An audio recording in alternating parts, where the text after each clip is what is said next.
Hi everyone, thank you for listening to me. This is the second part of the message the Lord laid upon my heart for the ministers of the gospel. Not only this time, not only to the ministers, also to the Christians, the believer.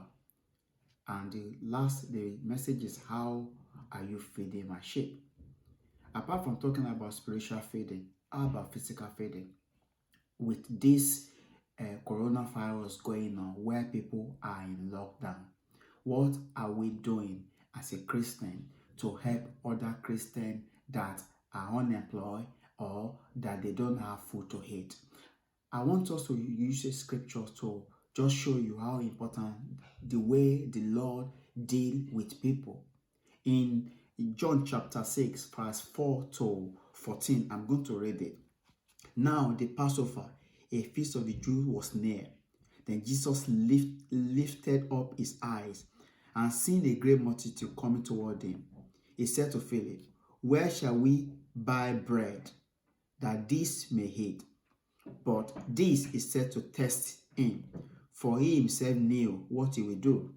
And Philip answered him, 200 denarii worth of bread is not sufficient for them, for every one of them may have a little. One of his disciples, Andrew Simon, Peter's brother, said to him, "There's a lad here who has 2 barley loaves and 2 small fish, but what are they among so many?" But Jesus said, "Make the people sit down." Now there was much grass in the place. So the men sat down, in numbers about 5,000. And Jesus took the loaves, and when he had given time to distribute them to the disciple to those sitting down, and likewise to the fish, as much as they want. So they were filled. He said to the disciple, "Gather up the that was remain, so that nothing was lost." Why am I reading this story? Jesus could have sent these people home. They've been with Christ all day, listen to the goodness of Jesus Christ. Jesus Christ feed them spiritually, and he also understands that they also need a physical food.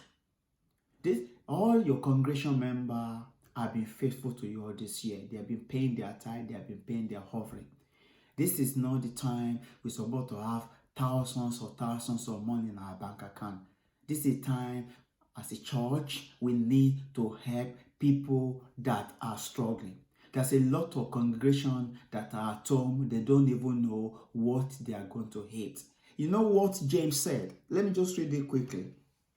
James said to us that in James chapter 2, verse 14 to 16, I will just read it quickly for us to be able to see what James said. Let me read to you. James said to us in James chapter 2, verse 14, and said that, "What does it profit, my brethren, if someone says he has faith, but does not have work? Can your faith save him? If a brother," listen to this, "and a sister is naked and destitute of daily food, and one of you said to them, 'Depart in peace, be warm and filled,' but you do not give them things which are needed for the body, what does it profit?" You hear that?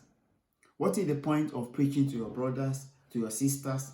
We'll be preaching to all this congregation for the year. This is the time as a servant of God for us to show the caring of Jesus Christ.